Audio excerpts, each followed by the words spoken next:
ఆంధ్రప్రదేశ్ రాష్ట్రంలో ఈరోజు చాలా శుభదినం. మరి మొన్ననే జరిగిన ఆంధ్రప్రదేశ్ అసెంబ్లీ ఎన్నికల్లో ఎన్డీఏ కూటమిని ప్రజలు ఎంతో ఇష్టంతో గెలిపించుకోవడం జరిగింది. ఏదైతే మన గౌరవ ముఖ్యమంత్రి వర్యులు తెలుగుదేశం పార్టీ అధ్యక్షులు శ్రీ నారా చంద్రబాబు నాయుడు గారు ఎలక్షన్ల కంటే ముందు ఏదైతే ఇచ్చిన వాగ్దానం, ప్రతి కుటుంబంలో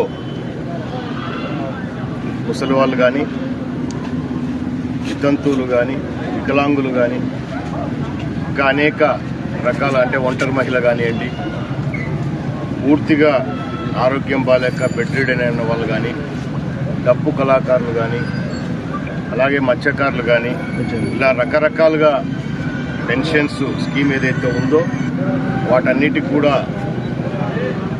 మళ్ళీ 4,000 రూపాయలు చేస్తామని చెప్పడం జరిగింది. వికలాంగులకు 6,000 రూపాయలు చేస్తామని చెప్పడం జరిగింది కదా. సో ఆ కార్యక్రమంలో భాగంగా ఈరోజు మన గౌరవ ముఖ్యమంత్రి వర్యులు నారా చంద్రబాబు నాయుడు గారు కూడా మరి రాష్ట్ర వ్యాప్తంగా ఈరోజు జూలై 1వ తారీఖున పెన్షన్ పంపిణీ కార్యక్రమంలో భాగంగా స్వయంగా ముఖ్యమంత్రి గారే వెళ్ళి లబ్ధిదారులకు పెన్షన్ పంచడం కూడా జరిగింది. ఇది చాలా సంతోషం. మన శ్రీశైలం నియోజకవర్గంలో కూడా ఈరోజు ఉదయం 6 గంటల నుంచే అన్ని గ్రామాలలో, అన్ని వార్డులలో, అన్ని బూత్ స్థాయిలలో మరి పెన్షన్ కార్యక్రమం ఏదైతే అధికారులు, Telugu Desam party, Janasena party, BJP party cadre అందరూ కూడా కలిసి వాళ్ళ ఇళ్ళకే వెళ్ళి పెన్షన్ పంపిణీ కార్యక్రమం చేయడం జరుగుతూ ఉంది. చాలా సంతోషం. ఈరోజు ముఖ్యంగా ముసలి వాళ్ళ కళ్ళల్లో ఆనందం చూస్తూ ఉంటే మాకు కూడా చాలా ఆనందంగా ఉంది. ఈరోజు చాలా కుటుంబాలలో మరి ఆ పెన్షన్ మీదనే ఆధారపడి ఉండేవాళ్ళు చాలా కుటుంబాలు ఉన్నాయి. మరి ఈరోజు మన నియోజకవర్గంలో కూడా దాదాపు మండలం వైజ్ కూడా తీసుకుంటే, టోటల్గా తీసుకుంటే 30,134 పెన్షన్లు అన్ని రకాలుగా. గతంలో 3,000 పెన్షన్ ఇస్తే 3,000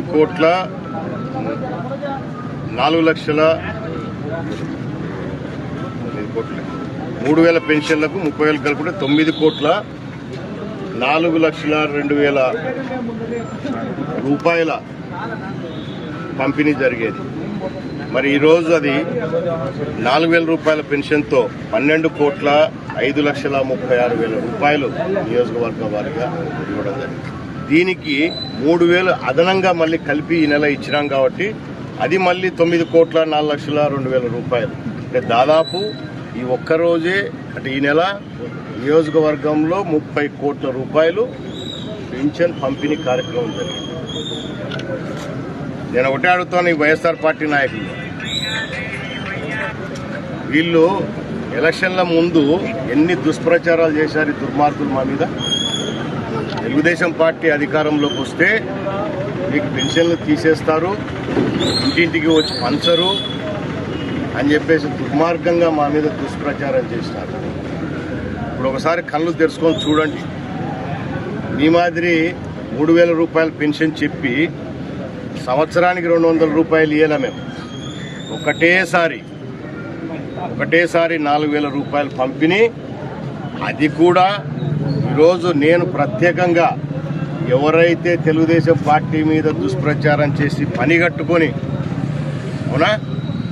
ప్రచారం చేసిన ఇళ్ళకే వెళ్ళి వైఎస్ఆర్ కాంగ్రెస్ పార్టీకి పనిగట్టుకొని ప్రచారం చేసిన ఒరిజినల్ వైఎస్ఆర్ కాంగ్రెస్ పార్టీ నాయకుల ఇళ్ళకే వెళ్ళి వాళ్ళ కుటుంబ సభ్యులకు పెన్షన్ పంపిణీ కార్యక్రమం చేసినాం. ఈరోజు లక్షణంగా తీసుకున్నారు, పాపం సంతోషంగా తీసుకున్నారు. ఈ దుర్మార్గులందరూ ఇంత ప్రచారం చేశారు మా మీద, కానీ ఇంట్లో ముసలి వాళ్ళకి పెన్షన్ ఇస్తామంటే పాపం వాళ్ళ సంతోషంగా ఉన్నారు. కానీ వాళ్ళలో కొంతమంది విపరీతమైన దుష్ప్రచారం చేశారు మా మీద. పెన్షన్లు ఇయ్యరు, కట్ చేస్తారు, ఈ బురకాలు తీసేస్తారు, ఈ మసీదులు కూలగొడతారు. అవునా? బీజేపీ దుర్మార్గం చేస్తుందని చెప్పిన ఏదైతే కుటుంబాలు ఉన్నాయో ఇప్పుడు అటువంటి కుటుంబాల దగ్గరికి వెళ్ళి అందరికీ పెన్షన్లు ఇచ్చారు. మీ మాదిరి గతంలో వైఎస్ఆర్ కాంగ్రెస్ పార్టీ అధికారంలో ఉన్నప్పుడు ఒట్టు పెట్టి మీరు తెలుగుదేశం పార్టీ, నువ్వు జనసేన పార్టీ, నువ్వు బీజేపీ పార్టీ అని చాలామందికి పెన్షన్లు తీసేసినారు, చాలామందికి రేషన్ కార్డులు తీసేశారు. సో మేము అటువంటి పనులు చెయ్యం. మా నాయకుడు మన ముఖ్యమంత్రి గారు చంద్రబాబు నాయుడు గారు కానీ, పవన్ కళ్యాణ్ గారు కానీ, మోడీ గారు కానీ పేదల అభ్యున్నతే చూస్తారు.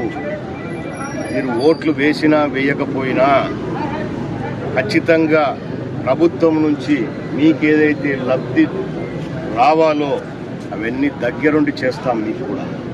నేను అందుకే ఇప్పుడు నియోజకవర్గంలో ప్రజలు మమ్మల్ని గెలిపించిన తర్వాత కూడా థ్యాంక్స్ ఫర్ ఓట్ అని చెప్పేసి కార్యక్రమం పెట్టుకొని ఎక్కడైతే ఏ బూతులైతే మాకు మెజార్టీ రాలేదో అటువంటి బూతులు, అటువంటి వార్డులలోకి వెళ్ళి ఆ ప్రజలను కలిసి మీరు ఓట్లు వేసినా వేయకపోయినా ప్రజలకు మీకు సేవ చేయాల్సిన అవసరం మాకుంది కాబట్టి తప్పకుండా మీకు కూడా కావాల్సినటువన్నీ చేస్తాం. మళ్ళీ మీ మనసులు గెలుస్తాం, తర్వాత మీతో మళ్ళీ ఓటు తీసుకుంటామని చెప్పేసి వాళ్ళ దగ్గరికి వెళ్ళడం జరుగుతూ ఉంది. మరి దాంట్లో కార్యక్రమంలో భాగంగానే ఈరోజు మేము ఈ కార్యక్రమాలన్నీ శ్రీకారం చుట్టినాం.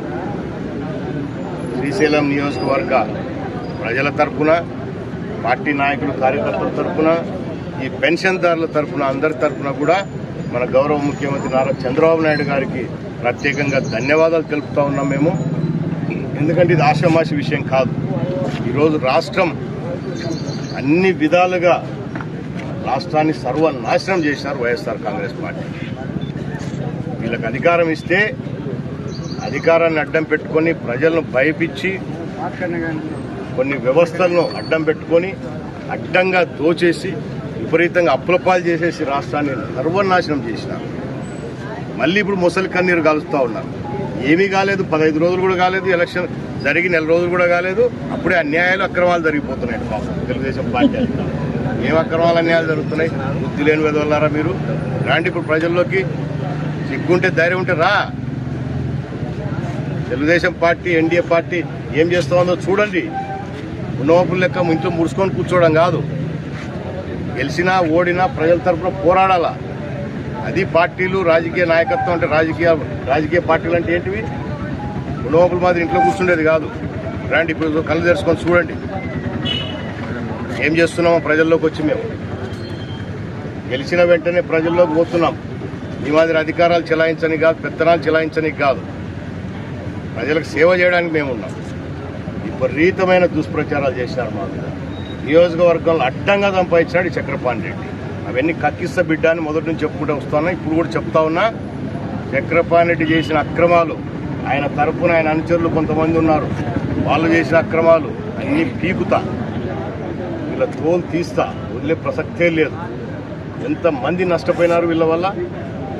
వర్ధన్ బ్యాంకు దురగాతలు అయితేనేమి, శ్రీశైలం దేవస్థానం అయితేనేమి, మహానంది దేవస్థానం అయితేనేమి, ఇంకా చాలా చోట్ల వీళ్ళ అక్రమాలు ఉంటాయి. మున్సిపాలిటీలో అయితేనేమి, ఇవన్నీ ఒకటొకటి పీకుతాం బిడ్డ. మిమ్మల్ని వదిలే ప్రసక్తే లేదు.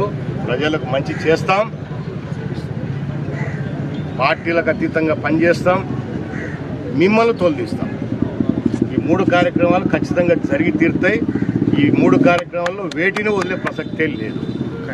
మీరేమన్నా ఎక్కడో దాక్కుంటాం అనుకుంటున్నారేమో, ఎక్కడ దాక్కుండా వదిలిపెట్టరు నేను. చక్రపాణి రెడ్డి జాగ్రత్తగా గుర్తుపెట్టుకో. ఇప్పుడు రా, ధైర్యం ఉంటే. నేను గతంలో కూడా చెప్పినా, నీ గడప గడపకు వచ్చినా వస్తానని చెప్పేసి. దరిద్రుడా, నీకు అప్పుడు ధైర్యం లేదు, పిలుచుకపోయేది. రా, ఇప్పుడు నేను ఎమ్మెల్యేగా పిలుస్తున్నా, రాయమడు రా, పిలుచుకపోతా ప్రజల దగ్గరికి. ఇప్పుడు రా, ధైర్యం ఉంటే ప్రజల దగ్గరికి పోదాం రా. ప్రజలకు ఏం చేస్తున్నామో, ప్రజల తరపున ఎట్లా నిలబడుతున్నామో, ఓట్లు వేసినా ఓట్లు వేయకపోయినా ప్రజలకు ఎంత సేవ చేస్తామో నాయంబడి తిరుగుతారే ఉంటారా. మళ్ళీ కూడా ఇప్పుడు కూడా అడుగుతున్నా, ఇగ్గు లేకుండా ఇళ్ళలో కూర్చుంటారా? ఓడిపోతే ప్రజల్లోకి రారా? రండి. మళ్ళీ ఈవీఎంలు మోసం చేసినట్టు. 151 సీట్లు వచ్చినప్పుడు ఈవీఎంలు ఏమైనాయి? 151 సీట్లు పోయినసారి వచ్చినప్పుడు ఈవీఎంలు ఏమైనాయి? మీ నాయకుడు హిమాలయాలకు పోదాం అనుకున్నాడు. నువ్వు కూడా పోతావు చూడాలి. నువ్వు హిమాలయాలకు పోయినా ఇడిచి పెట్టలే నిన్ను. ఈసారి హిమాలయాలకు పోతాడో ఈ పని ఏదో హిమాలయాలకు పోయేది ముందనే చేసింటే రాష్ట్రం అన్న బాగుంటుంది. అవునా? పోయినసారి 5 సంవత్సరాలు మీకు అవకాశం ఇస్తే చండాలం చేసేసారు రాష్ట్రాన్ని, సర్వనాశనం చేసేసి ఇప్పుడు హిమాలయాలకు పోతున్నాడు పాపం. ఏమైనా దోసుకునేంత హిమాలయాలు కూడా దాచిపెడుతున్నాడేమో పాపం. ఏడ ప్రపంచంలో స్థలాలు సరిపోక హిమాలయాలు కూడా పెడుతున్నాడేమో, ఆడపోయి చూసుకుందాం అనుకుంటున్నాడేమో పాపం. ఎవరిని ఎక్కడ వదిలేది లేదు. తప్పు చేసిన వాళ్ళను వదిలే ప్రసక్తే లేదు. ప్రజలకు న్యాయం చేస్తాం. ఓటేసినా ఓటేయకపోయినా అదే మా తెలుగుదేశం పార్టీ జెండా అజెండా. ఎన్డీఏ పార్టీ జెండా అజెండా అదే. పేదవాడికి న్యాయం చేయడమే మా ఎన్డీఏ పార్టీ, ప్రధానంగా మా నాయకుడు చంద్రబాబు నాయుడు గారి ప్రధాన సంకల్పం. ప్రతి పేదవాడు మా ప్రభుత్వంలో సంతోషంగా ఉండాలనేదే చంద్రబాబు నాయుడు గారి నాయకత్వంలో ఇవన్నీ జరిగి తీరుతాయి. ఖచ్చితంగా జరుగుతాయి. Thank you.